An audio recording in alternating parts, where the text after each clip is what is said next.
Bismillahirrahmanirrahim. Assalamualaikum warahmatullahi wabarakatuh. Shalom, Om Swastiastu, Namo Buddhaya, salam kebajikan, dan salam sejahtera untuk kita semua. Pada kesempatan kali ini, kami dari kelompok 9 akan mempresentasikan materi kami terkait perencanaan laba, di mana materi ini eh, kita ambil dari mata kuliah akuntansi manajemen dengan dosen pengampu Ibu Dr. Rida Prihatmi SEMSI AKCA CMA dan Ibu Windy Pertama Suyono SAKMAK. Boleh di next?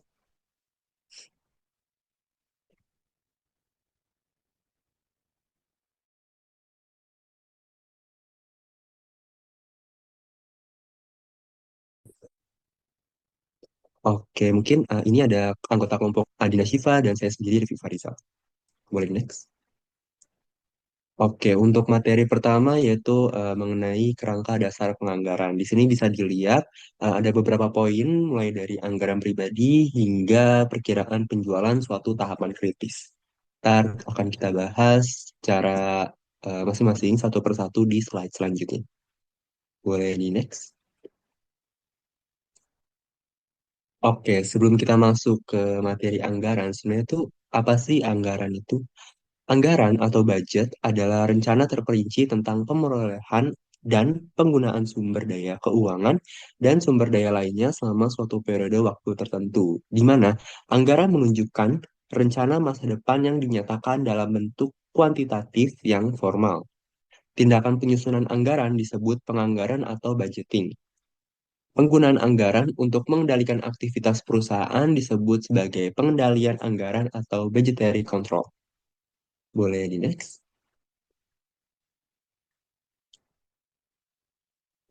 Oke, kita udah membahas anggaran sebelumnya, sekarang kita bahas lagi mengenai anggaran pribadi. Anggaran pribadi itu biasanya dilakukan oleh hampir semua orang, meskipun seringkali tidak disadari mereka memperkirakan pendapatan, merencanakan, merencanakan pengeluaran, dan membatasi pembelanjaan sesuai dengan rencana mereka masing-masing.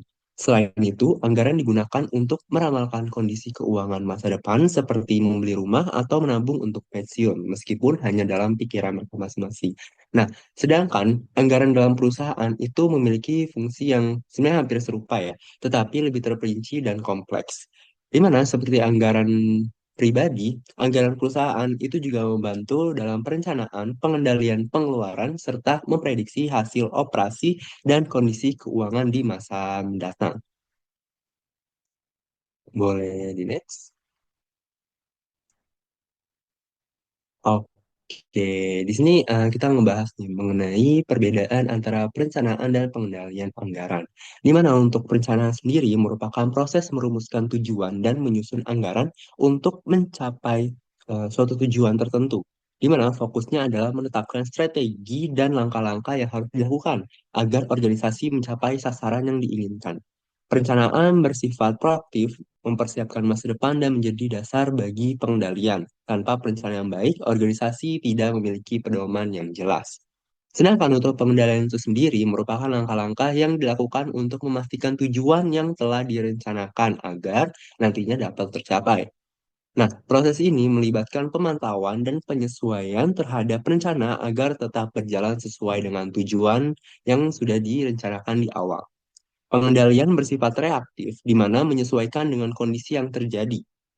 Dan tanpa pengendaliannya efektif, perencanaan bisa menjadi sia-sia karena tidak ada mekanisme untuk memastikan pelaksanaannya.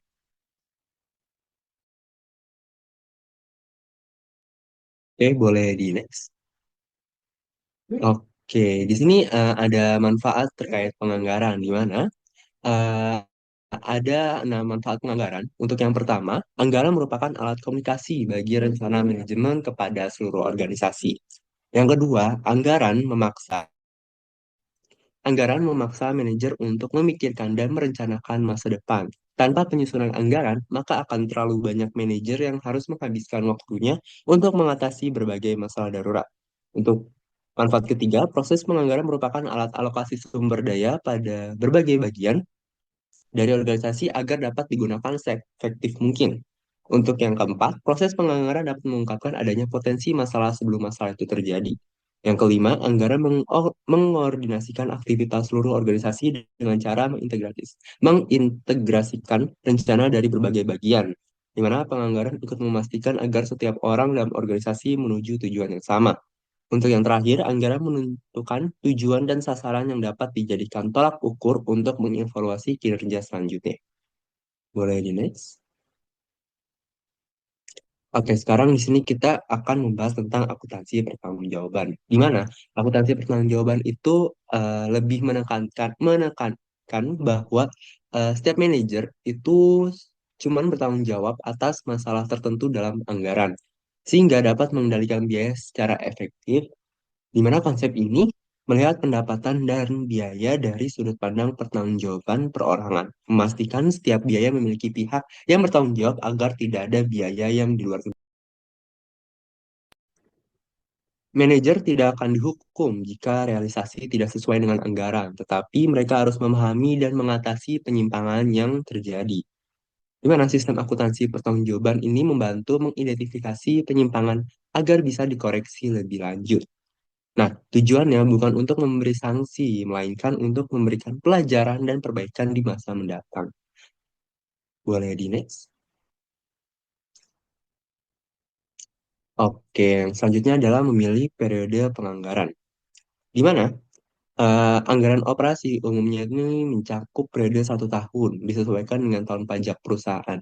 Banyak perusahaan membaginya menjadi 4 kuartal, yang kemudian dipecah lagi menjadi anggaran bulanan dengan pendekatan anggaran operasi. Anggaran dapat dievaluasi dan diperbarui secara berkala, di mana memungkinkan penyesuaian terhadap perubahan kondisi bisnis. Nah, salah satu metode yang sering digunakan itu merupakan anggaran berlanjut atau perpetual budget, di mana hal itu merupakan sistem anggaran yang terus diperbarui setiap bulan atau kuartal setelah periode sebelumnya berakhir. Dengan cara ini, manajer tetap memiliki pandangan ke depan minimal 1 tahun dan tidak hanya berfokus pada pencapaian jangka pendeknya. Boleh di next? Oke, ini untuk selanjutnya anggaran yang ditetapkan sendiri. Ini bisa dilihat keberhasilan suatu program anggaran sangat bergantung pada cara penyusunannya. Program anggaran yang efektif melibatkan partisipasi aktif manajer dalam proses penyusunannya. Berbeda dengan pendekatan anggaran yang ditentukan dari atas, pendekatan partisipatif ini sangat penting dalam pengendalian dan evaluasi kinerja, karena anggaran yang dipaksakan dari atas dapat menimbulkan ketidaksukaan dan kurangnya komitmen. Nah, eh, metode ini tuh dikenal sebagai anggaran yang ditetapkan sendiri atau self-imposed budget atau anggaran partisipatif, yaitu participative budget, di mana seluruh manajer pada bagian pada berbagai tingkatan, baik itu dari paling rendah hingga paling tinggi, itu em, memiliki apa ya, memiliki tanggung jawab tersendiri, di mana mereka tuh juga melakukan penyusunan anggaran di bagiannya masing-masing. Pendekatan ini dianggap lebih efektif karena mendorong kerjasama, tanggung jawab, dan keterlibatan aktif dalam mencapai tujuan organisasi. Nah, dalam anggaran yang ditetapkan sendiri ini juga memiliki beberapa keunggulan, di mana yang pertama, setiap orang pada semua tingkatan organisasi diakui sebagai anggota tim yang eh, berhak untuk memberikan pandangan dan penilaiannya, sehingga bisa dihargai oleh manajemen puncak. Yang kedua, estimasi anggaran yang dibuat oleh manajer lini depan seringkali lebih akurat dan andal dibandingkan dengan estimasi yang dibuat oleh manajer puncak. Yang ketiga, timbul motivasi yang lebih tinggi bila individu berpartisipasi dalam menentukan tujuan mereka masing-masing. Nah, hal ini dibandingkan bila tujuan tersebut ditetapkan dari atas. Anggaran yang ditetapkan bisa saja menciptakan komitmen yang berlebihan. Yang terakhir, seorang manajer yang tidak dapat memenuhi anggaran yang ditetapkan dari atas selalu dapat berkata bahwa anggaran tersebut tidak realistis dan tidak mungkin untuk dicapai.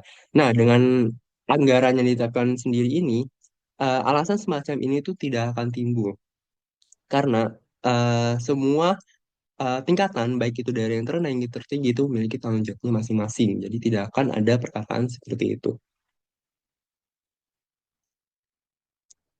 Tanpa adanya peninjauan ulang, anggaran partisipatif mungkin saja terlalu bebas atau terlalu banyak mengandung pelonggaran anggaran. Akibatnya adalah inefisiensi dan pemborosan. Dengan demikian, sebelum anggaran diterima, anggaran ini harus terlebih dahulu diperiksa secara cermat oleh atasan langsung. Jika anggaran tersebut dipandang memerlukan perubahan, maka perubahan tersebut harus didiskusikan dan dimodifikasi. Pokoknya intinya tuh seluruh tingkatan organisasi harus bekerja sama untuk menyusun anggaran. Ini bisa dilihat dari tingkatan terendah yaitu penyelia yang akan mengirimkan rancangan anggarannya ke manajemen menengah. Setelah melakukan rancangan ulang kembali, akan diberikan ke manajemen puncak. Dan untuk anggaran yang tetap anggaran metode anggaran ini agar berhasil itu dilakukan pendekatan partisipatif dalam penyusunan anggaran, di mana hal ini menuntut bahwa seluruh manajer memahami dan menyetujui strategi organisasi yang sudah ditentukan. Boleh di next.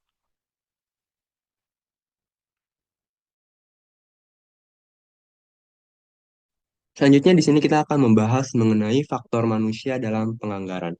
Di mana untuk yang poin pertama, keberhasilan suatu program anggaran bergantung pada dukungan penuh manajemen puncak dan cara mereka memanfaatkan data anggaran. Di mana jika suatu perencanaan bisa dibilang berhasil, program anggaran ini harus diterima dan didukung penuh oleh personel yang memegang posisi penting dalam manajemen. Jika personel manajemen tingkat bawah atau menengah merasa bahwa manajemen puncak kurang serius dalam penganggaran, atau jika mereka merasa bahwa manajemen puncak hanya menganggap penganggaran sebagai hal tidak menyenangkan yang harus dilakukan, maka perilaku personel manajemen tingkat bawah dan menengah akan kurang antusias. Di mana penganggaran ini itu tidak akan berjalan secara efektif ke depannya. Untuk poin yang kedua, dalam pelaksanaan program anggaran, penting bagi manajemen puncak untuk tidak menggunakan anggaran untuk menekan dan atau menyalahkan karyawan. Dalam hal ini, penggunaan anggaran dengan cara yang negatif, seperti yang sudah disebutkan ini, akan menyebabkan permusuhan, ketegangan, dan ketidakpercayaan. Bukan peningkatan kerjasama dan produktivitas sebagaimana dengan tujuan yang sudah disepakati. Di mana sayangnya anggaran terlalu sering digunakan sebagai alat tekanan dan terlalu banyak perhatian yang dipusatkan pada pencapaian anggaran dalam situasi apapun. Nah, daripada digunakan sebagai sebuah senjata, anggaran harus digunakan sebagai alat yang positif untuk membantu pencapaian tujuan. Untuk poin ketiga, manajemen harus menyadari bahwa faktor manusia dalam penganggaran merupakan faktor yang sangat penting. Di mana penggunaan data anggaran yang kaku ini tuh nggak bakal fleksibel. Fleksibel. Di mana hal ini merupakan keluhan utama dari orang yang kinerjanya dievaluasi dengan menggunakan anggaran. Nah, dalam hal ini manajemen harus ingat bahwa maksud penyusunan anggaran adalah untuk memotivasi karyawannya dan mengordinasikan aktivitas. Untuk poin yang keempat, dalam penyusunan anggaran, seberapa matangkah target anggaran seharusnya dibuat. Nah, dalam hal ini beberapa ahli membuktikan bahwa target anggaran harus sangat menantang dan harus memaksa para manajer untuk memperlonggar anggaran agar dapat mencapai tujuan. Di mana hal ini manajer yang paling mampu sekalipun harus berjuang untuk memenuhi anggaran yang longgar tersebut, seperti eh, anggaran yang longgar seperti itu dan bisa jadi mereka tidak selalu berhasil. Di mana dalam praktiknya, sebagian besar perusahaan menetapkan target anggaran mereka pada tingkat yang sangat mungkin dapat dicapai. Untuk yang terakhir, di sini ada seringkali bonus yang didasarkan pada pencapaian dan kelebihan anggaran merupakan elemen penting dari kompensasi manajemen. Hal ini pada umumnya, bonus tidak dibayarkan kecuali jika anggaran terpenuhi. Nah, seringkali bonus meningkat jika target anggaran terlampau. Namun, bonus tersebut umumnya dibatasi pada tingkatan tertentu karena adanya alasan yang jelas. Tersebut, para manajer yang memiliki program bonus seperti itu, yang kinerjanya dievaluasi berdasarkan upaya pencapaian target anggaran, dan umumnya lebih suka untuk dievaluasi berdasarkan target yang mungkin dicapai ketimbang anggaran yang longgar tersebut. Oke, boleh di next.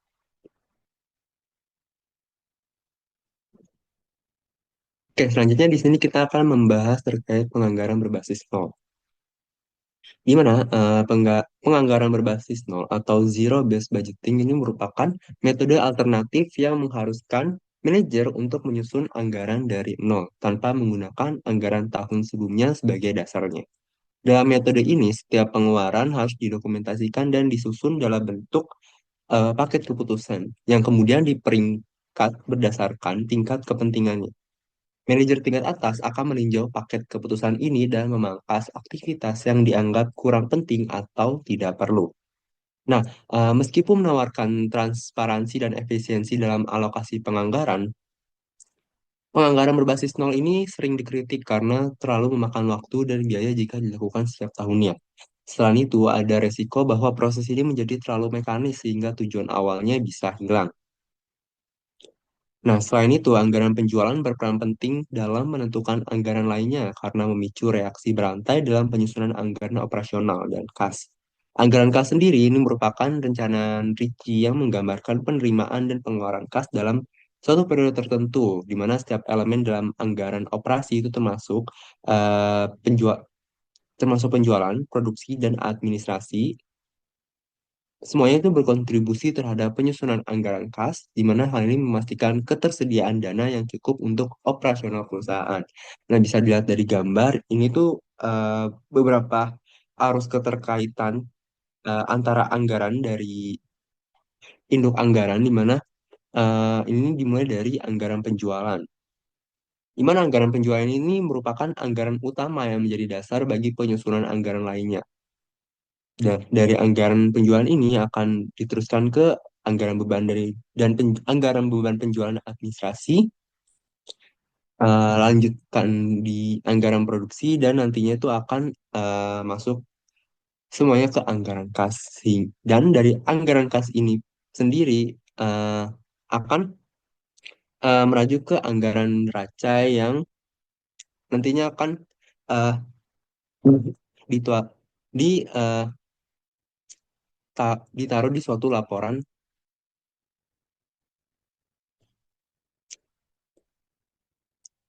posisi keuangan perusahaan pada akhir periode tertentu. Boleh di next? Aduh, yang tadi bisa di-cut-cut gitu masih batuk gue nggak enak banget. Maaf ya. Iya, ntar dikat. Oke, selanjutnya adalah perkiraan penjualan suatu tahapan kritis. Di mana di sini anggaran penjualan biasanya didasarkan pada perkiraan penjual perusahaan. Di mana penjualan pada tahun sebelumnya biasanya ini digunakan sebagai landasan dalam melakukan perkiraan penjualan. Nah, di samping itu, analisis dari anggaran mungkin juga mempertimbangkan pesanan yang dulu tidak terpenuhi, kebijakan penetapan harga dan rencana pemasaran perusahaan, tren dalam industri, dan kondisi ekonomi secara umum. Nah, alas dalam hal ini akan mengacu ke poin selanjutnya di mana alas statistik canggih mungkin digunakan untuk menganalisis data dan membuat model yang diperlukan dalam prediksi faktor kunci yang menentukan penjualan. Nah, namun demikian, kita tidak akan melihat secara terperinci nih mengenai bagaimana cara memperkirakan penjualan. Nah, masalah tersebut ini lebih tepat dibahas di poin selanjutnya, di materi selanjutnya. Oke, mungkin boleh di next. Oke, untuk selanjutnya itu ada penyusunan anggaran induk. Jadi udah yang dijelasin oleh Kiki yang sebelum itu udah ada anggaran induk itu apa aja, dimulai dari anggaran penjualan, produksi, dan lain sebagainya. Nah, ini mengenai yang kita bahas, yang akan saya bahas itu mengenai penyusunannya itu seperti apa.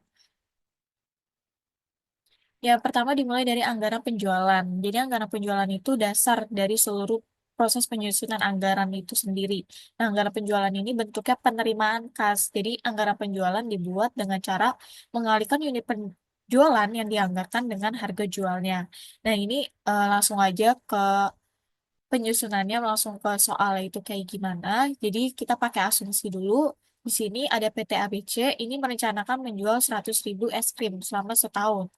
Nah, seluruh penjualan dilakukan secara kredit, berarti piutang. Nah, pola penagihan piutang PT ABC itu sebagai berikut: 70% tertagih pada kuartal yang sama dengan terjadinya penjualan dan 30%-nya tertagih pada kuartal berikutnya. Nah, di sini harga penjualannya tadi 100.000. Nah, untuk masing-masingnya ini per kuartal, kan satu tahun ada 4 kuartal, ini masing-masing udah ada di asumsi aja ini angkanya, nanti di soal itu udah ada pastinya. Terus harga jualnya juga ini $20, sama eh, menghitung total penjualannya berarti tinggal dikali aja 10.000 kali 20, terus 30.000 kali 20, dan seterusnya gitu. Nah, karena dia bentuknya penerimaan kas, kita butuh schedule perkiraan penerimaan kas. Nah, di sini soal di awal piutang ada 90.000, ini asumsi aja. Nah, pada kuartal pertama, itu total ya ada 200.000. Nah, di mana tadi diketahui di soal 70% pada kuartal yang sama dengan terjadinya penjualan. Berarti 70% dikali 200.000, jadinya 140.000. Nah, sisanya kan 60.000. 60.000 itu dibayarkan pada kuartal berikutnya. Makanya ini 60.000 ada di kuartal kedua gitu. Terus untuk selanjutnya sama seperti itu, pada kuartal kedua ini 600.000 totalnya. Jadi 70% dari 600.000, 420.000 udah dibayarkan pada kuartal kedua. Nah, sisanya 180.000 pada kuartal ketiga. Begitu. Lalu next, nanti ini tinggal dijumlahin aja. Ya, kemudian ada anggaran produksi dan pembelian persediaan perusahaan dagang. Nah, ini menentukan jumlah barang jadi yang harus diproduksi selama periode anggaran untuk memenuhi kebutuhan penjualan, penjualan dan persediaan barang akhir yang diinginkan. Ini asumsi juga PT ABC ini memiliki kebijakan bahwa persediaan akhir barang jadi harus sebesar 20% dari penjualan dalam unit di kuartal berikutnya. Nah, asumsikan kuartal satu persediaan awalnya $2.000 dan kuartal 4 persediaan akhirnya $3.000. Nah, langsung tadi anggaran penjualannya tadi udah diketahui ya di di slide sebelumnya udah ada. Terus persediaan barang akhir yang diinginkan ini tadi ada nih diketahui kebijakan bahwa persediaan akhir barang jadi harus sebesar 20% dari penjualan unit di kuartal berikutnya. Jadi 6.000 ini didapat dari 30.000 dikali 20%, begitu. Dan seterusnya. Nah, sedangkan di kuartal keempat ini 3.000. 3.000 kan udah diketahui di soal ini. Asumsikan dia 3.000 sisa persediaan barang akhir ya. Lalu ini tinggal dijumlahin aja kalau persediaan barang akhir. Dan ini kenapa di ujungnya 3.000? Karena ya kan akhir tahun di kuartal 4 tadi kan 3.000 ya. Maka di year ya ini di tahun ini tetap ditulisnya 3.000 karena akhir tahun gitu. Lalu persediaan awal barang awal jadi ini disesuaikan sama yang di tiap kuartal sebelumnya. Maksudnya di kuartal kedua ini 6.000 didapat dari kuartal satu. Karena persediaan barang akhir kuartal satu adalah 6.000. Yang artinya persediaan barang akhir kuartal satu sama dengan persediaan barang awal kuartal 2 begitu, dan seterusnya. Sedangkan ini 2.000 tadi di asumsi soalnya ya, karena kuartal satu persediaan awalnya 2.000 begitu. Nanti ini tinggal kalau sama persediaan awal dikurangi aja, 16.000 dikurang 2.000 gitu. Nah, ini kenapa 2.000? Karena kan persediaan awal persediaan barang awal tahun itu adalah 2.000 gitu. Terus untuk formatnya sama aja kayak yang di atas untuk pembelian barang persediaan gitu. Terus selanjutnya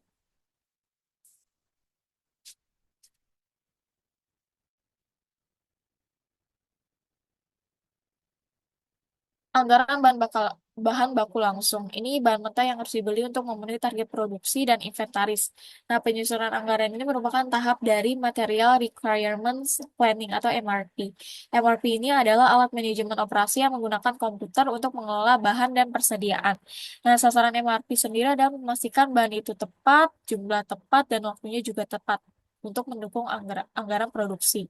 Anggaran ini disertai dengan perkiraan pengeluaran kas karena kita ngebeli bahan bakunya sendiri gitu. Asumsi asumsi soal itu bahan baku yang digunakan adalah gula.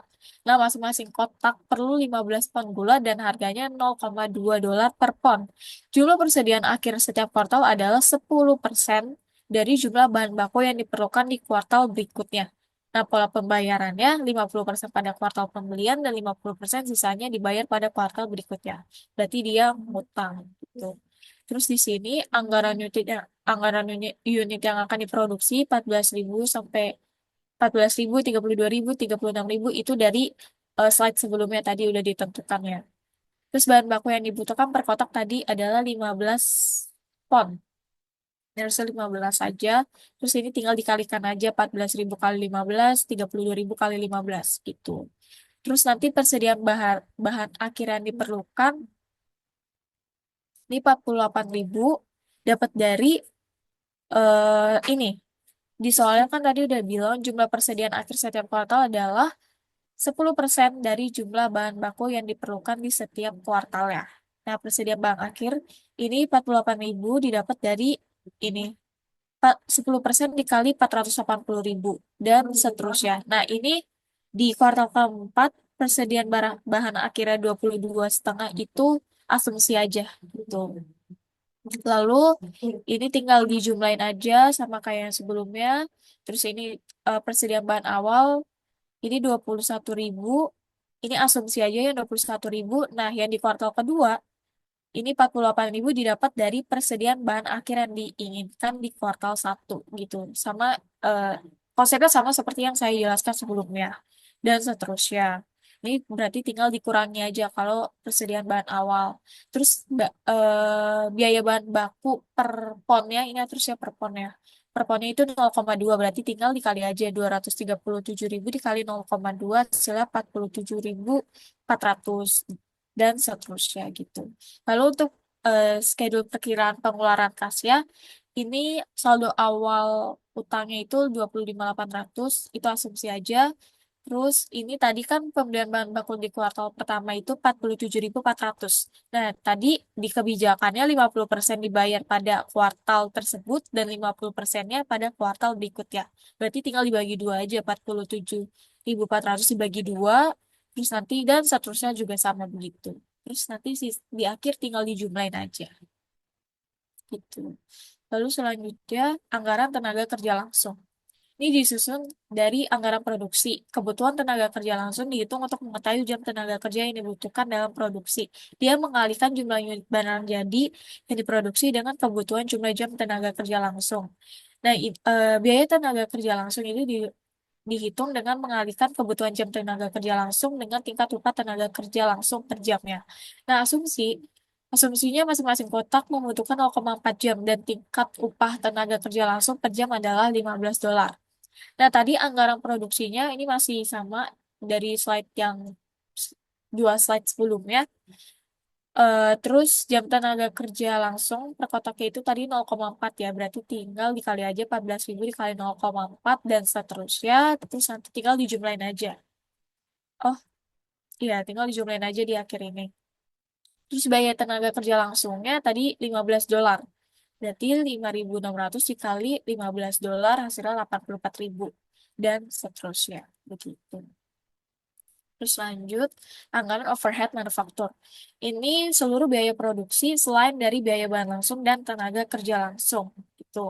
Nah, asumsinya, biaya overhead manufaktur PT ABC itu terdiri dari dua, yaitu ada komponen variabel sebesar $4 per jam tenaga kerja langsung, dan komponen biaya tetap adalah 60.600 per kuartal. Nah, ada depresiasinya 15.000 dolar gitu, per kuartalnya. Nah, di tadi ini didapat anggaran jam tenaga kerja langsung dapat dari slide sebelumnya ya. Terus biaya overhead manufaktur variabelnya itu $4. Tinggal dikali aja 5.600 dikali 4 hasilnya 22.400 dan begitupun juga di kuartal berikutnya. Terus biaya overhead manufaktur tetapnya itu tadi ada 60.600 per kuartal, ini konstan. Terus ini tinggal dijumlahin aja untuk mendapatkan total biaya overhead manufaktur ya gitu. Terus kalau ini ada penyusutan tinggal dikurangi aja. Kayak di kuartal pertama, ini kan tadi udah dijumlahin sama biaya overhead manufaktur tetap hasilnya 83.000 dikurangi penyusutan 15.000 terus jadinya 68.000. Begitupun dengan kuartal berikutnya. Terus total biaya overhead manufakturnya kan tadi adalah 404.000 nih yang ini. 404.000 dolar. Anggaran jam tenaga kerja langsungnya adalah 40.400 yang ini. Terus nanti ini tinggal dibagi gitu. Dibagi hasilnya total biaya overhead manufaktur yang dianggarkan adalah 10 dolar. Gitu. Next, untuk anggaran persediaan akhir barang jadi, anggaran persediaan barang akhir dihitung untuk menentukan harga pokok penjualan pada laporan laba rugi dari mengetahui jumlah yang akan ditampilkan pada akun persediaan di neraca pada unit-unit yang belum terjual. Nah, ini biaya produksi per kotaknya ada bahan baku langsung, kuantitasnya 15, ini ada di eh, slide-slide sebelumnya, dan biayanya itu sebesar 0,2, ini tinggal dikalikan aja, hasilnya 3 dolar.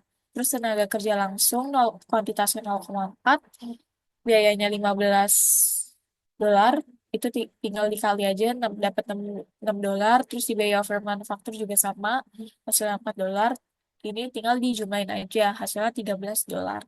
Nah, persediaan barang akhir jadi, ini 3.000 ada di slide sebelumnya ya. 3.000 terus biaya produksi per unitnya tadi ini 13 dolar, tinggal dikali aja. Jadi hasilnya adalah 39.000 dolar. Nah, selanjutnya ada anggaran beban penjualan dan administrasi. Nah, ini asumsikan ada dua komponen biaya, yaitu biaya variabel sebesar 1,8 per unit penjualan dan biaya tetap yang sudah ditentukan. Ini ini ada di slide pertama tadi, anggaran penjualan. Terus biaya penjualan dan administrasi variabelnya itu 1,8 ya per unit penjualan, berarti tinggal dikalikan aja. 10.000 dikali 1,8 dolar. Begitupun di kuartal seterusnya. Terus biaya penjualan dan administrasi tetap. Ini asumsi aja ya, jadi udah ada di soalnya gitu. Tinggal dijumlahin aja semuanya. Jadi total biaya penjualan dan administrasi itu 117 dolar pada kuartal pertama didapat dari 18.000 ditambah 99.000 gitu. Begitupun di kuartal berikutnya. Terus nanti di sini juga ada biaya penyusutan. Ini biaya penyusutannya beda lagi sama yang sebelumnya. Ini biaya penyusutannya konstan 10.000, berarti tinggal dikurang aja 117.000 dolar dikurang 10.000 dolar, hasilnya 107.000 dolar. Nah, selanjutnya ada anggaran kas. Anggaran kas ini terdiri dari empat, yaitu bagian penerimaan, bagian pengeluaran, bagian kelebihan, dan kekurangan kas tersedia, dan juga bagian pembiayaan. Nah, ini data yang digunakan saldo awal kas itu 42.500. Nah, manajemen berencana mengeluarkan 130.000 selama tahun 2012 untuk membeli peralatan 50.000 pada kuartal 1, 40.000 pada kuartal 2, 20.000 pada kuartal 3, dan 20.000 pada kuartal 4. Terus Dewan Direksi telah menyetujui pembagian kas dividen sebesar 8.000 per kuartal. Dan manajemen menginginkan jumlah saldo awal kas tiap kuartal minimal sebesar 30.000. Nah, manajemen telah sepakat dengan bank lokal untuk meminjamkan sejumlah uang pada setiap awal kuartal dengan kelipatan 10.000 sampai jumlah pinjaman total 250.000 dengan bunga 1% per bulannya. Nah, ini untuk schedule anggaran kasnya. Jadi udah diketahui saldo awal kasnya itu tadi 42.500 pada 42.500. Terus penerimaan dari pelanggan itu ada 230.000. Ini tinggal dijumlahin aja, jadi dapat 272.500.000. Terus dikurangin sama pengeluaran. Tadi ini ada di schedule sebelumnya 49.500, terus biaya tenaga kerja langsung ada 84.000, biaya manufaktur overhead 68.000, penjualan dan administrasi 107.000, dan pembelian perlengkapan ini tambahan tadi 50.000, sama dividen tadi kan per kuartalnya itu 8.000. Ini kalau dijumlahin total pengeluaran kasnya itu pada kuartal 1 ada 366.500. Nah, jadi kelebihan kekurangan kas setelah pengeluaran ini eh, kekurangan kas ya 94.000 pada kuartal 1. Terus ada pembiayaan, ini pinjaman 130.000 tadi diketahui di soal. Jadi saldo kas akhirnya itu ada 36.000. Jadi tinggal 130.000 dikurang 94.000 gitu. Terus ini kuartal kedua berarti tinggal saldo awal kasnya itu diambil dari saldo kas akhir di kuartal satu gitu. Ini sama aja kayak di kuartal satu ini konsepnya itu udah ada di soalnya juga. Lanjut, pinjaman yang dibutuhkan pada kuartal satu saldo akhir kas yang diinginkan itu 30.000, terus tambah kekurangan kas setelah pengeluaran 94.000. Minimum pinjaman yang dibutuhkan itu adalah 124.000. Nah, pinjaman yang dibutuhkan pada kuartal kedua ini mengenai pembiayaan ya berarti. Saldo kas akhir yang diinginkan itu 30.000. Terus tambahan kekurangan kas setelah pengeluaran 36.100. 36.100. Jadi ini kalau dijumlahin 66.100 untuk minimum pinjaman yang dibutuhkan. Terus bunga pinjaman atas 130.000 pada kuartal satu berarti 130.000 dikali 0,01 per bulan dikali 12 bulan. Itu hasilnya 15.600. Terus bunga pinjaman atas 70.000 pada kuartal kedua itu berarti 70.000 dikali 0,01 per bulan dikali 9 bulan itu 6.300. Ini kalau dijumlahin berarti ada total biaya bunga pada kuartal 4 itu ada 21.900. Oke, untuk selanjutnya akan dijelaskan oleh Adinda.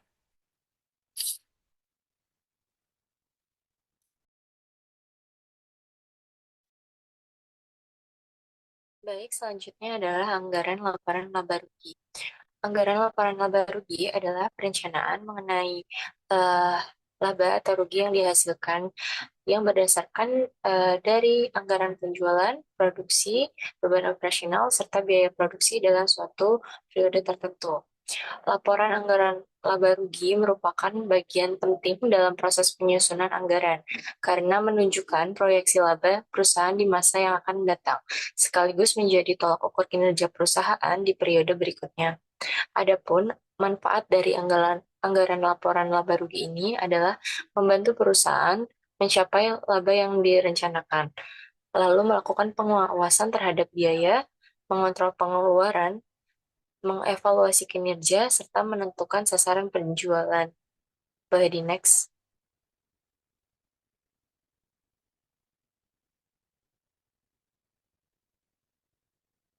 Nah, di sini ada contoh anggaran laporan laba rugi dari PT Berlian Putri. Boleh di next.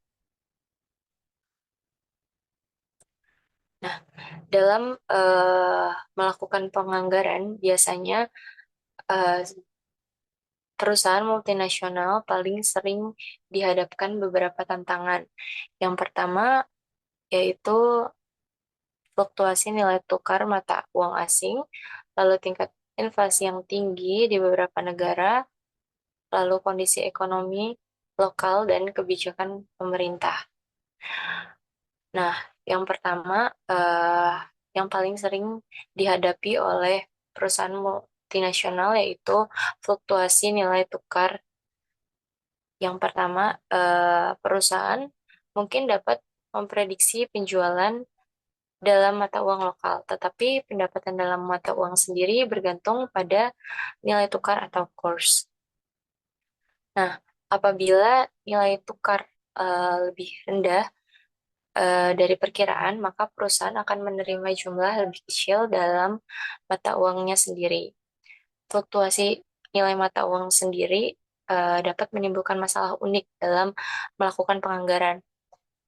Eksportir mungkin dapat memprediksi secara akurat penjualan yang sudah saya jelaskan sebelumnya, tetapi jumlah sesungguhnya yang akan diterima akan sangat bergantung pada nilai tukar yang berlaku. Sebagai contoh, jika nilai tukar lebih rendah dari yang diharapkan, maka perusahaan hanya akan menerima mata uangnya sendiri dengan jumlah yang lebih rendah dari yang sudah diperkirakan sebelumnya. Boleh di next.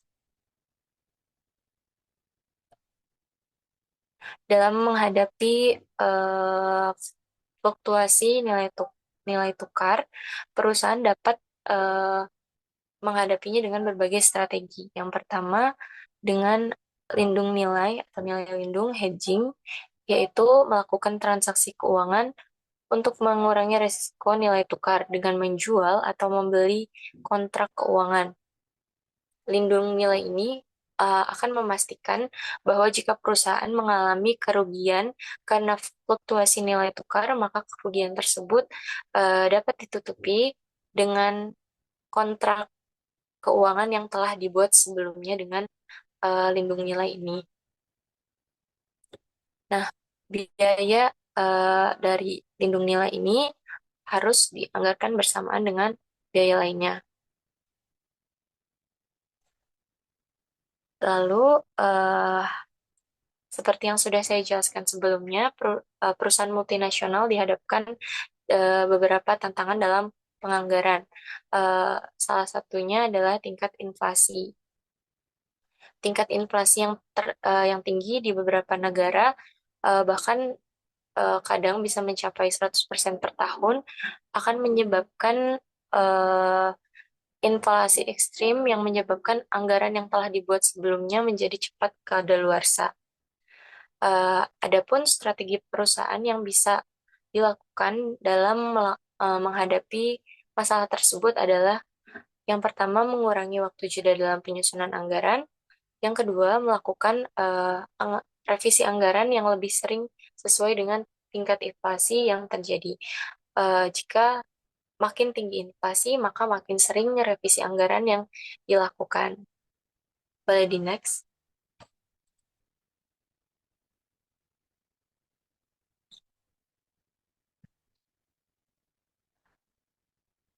Lalu yang selanjutnya ada anggaran neraca. Anggaran neraca adalah anggaran yang paling terakhir disusun oleh perusahaan dalam proses penyusunan anggaran induknya atau master budget. Anggaran neraca ini menyajikan informasi kepada manajemen tentang hasil akhir dari seluruh anggaran yang telah disusun sebelumnya, anggaran penjualan sampai dengan anggaran kas. Kemudian anggaran neraca juga memperlihatkan kepada manajemen tentang pengaruh kebijakan yang diambil oleh manajemen terhadap aset, kewajiban, dan ekuitas perusahaan. Boleh di next. Selanjutnya ada contoh soal. eh Departemen Produksi Zin Corporation telah mengajukan peramatan unit yang akan diproduksi dalam tiap kuartal untuk tahun fiskal mendatang sebagai berikut. Kuartal pertama itu 5.000 unit yang akan diproduksi adalah 5.000, kuartal kedua 8.000, kuartal ketiga 7.000, dan kuartal keempat 6.000. Selain itu, ada persediaan awal bahan baku untuk kuartal 1 yang dianggarkan sebesar 6.000 gram dan saldo awal utang usaha untuk kuartal 1 dianggarkan sebesar 52.880. Masing-masing unit memerlukan 8 gram bahan baku yang nilainya 1,20 US dollar per kilogram per gram. Manajemen berkeinginan bahwa pada akhir masing-masing kuartal terdapat persediaan bahan baku yang setara dengan 25% kebutuhan produksi kuartal berikutnya. Persediaan akhir yang diinginkan pada akhir kuartal 4 adalah 8.000 gram. Manajemen berencana untuk membayar 60% pembelian bahan mentah pada kuartal saat pengembalian dan 40% pada kuartal berikutnya. Masing-masing unit memerlukan 0,2 jam tenaga kerja langsung dan tenaga kerja langsung memperoleh upah sebesar 11,50 US dollar per jam. Maka diminta yang pertama membuat anggaran bahan langsung dan schedule perkiraan pengeluaran kas untuk bahan baku untuk tahun fiskal mendatang. Yang kedua, membuat anggaran tenaga kerja langsung perusahaan untuk tahun fiskal yang akan datang dengan mengasumsikan bahwa tenaga kerja langsung disesuaikan setiap kuartalnya agar sesuai dengan jumlah jam kerja. Boleh di next?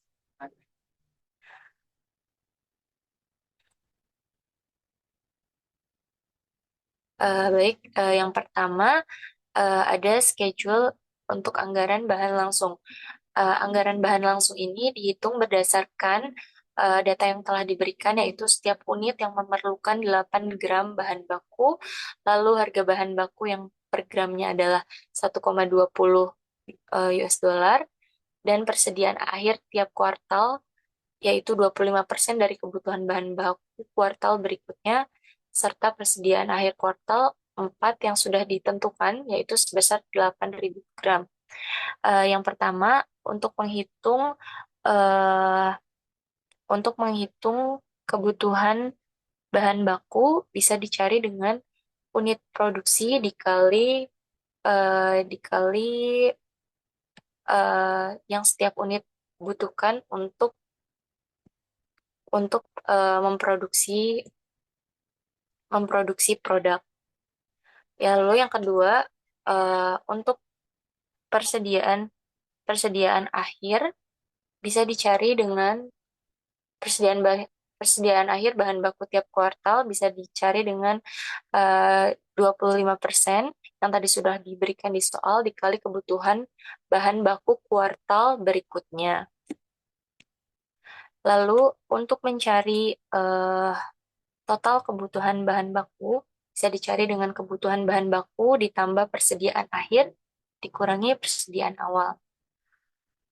Dan untuk menghitung jumlah bahan baku yang harus dibeli dan biayanya bisa dicari dengan pembelian bahan baku dikurangi dengan total kebutuhan bahan baku dikurangi dengan persediaan awal dikurangi pembelian bahan baku dikali 1,20. Boleh di next.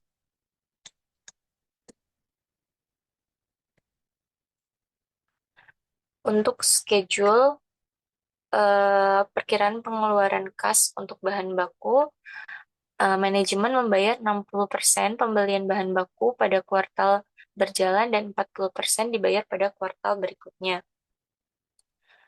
Untuk kuartal 1, 60% dikali 57.600 didapat dari total biaya yang diperoleh dari anggaran bahan langsung di slide sebelumnya. Lalu untuk kuartal 2 sama. Nah, untuk 40% dari pembelian sebelumnya itu 40% dikali dengan hutang awal yaitu 52.880. Nah, untuk total pengeluaran kas itu tinggal eh, pembelian kuartal berjalan atau pembelian kuartal saat ini ditambah dengan pembelian sebelumnya.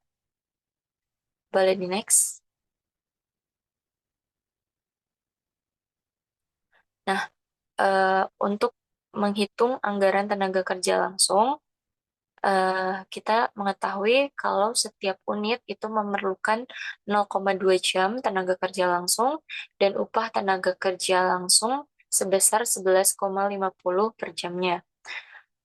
Adapun cara menghitungnya, eh, di kuartal 1 unit yang diproduksi ada 5.000. Untuk menghitung total biaya tenaga kerjanya bisa didapat dari 5.000 dikali eh, jam kerja per unit dikali total jam kerja dikali upah per jam. Nanti ketemu total biaya tenaga kerjanya sebesar 11.500. Untuk kuartal kedua dan kuartal-kuartal selanjutnya nilainya atau cara perhitungannya sama. Terima kasih. Eh, Selanjutnya saya kembalikan kepada moderator.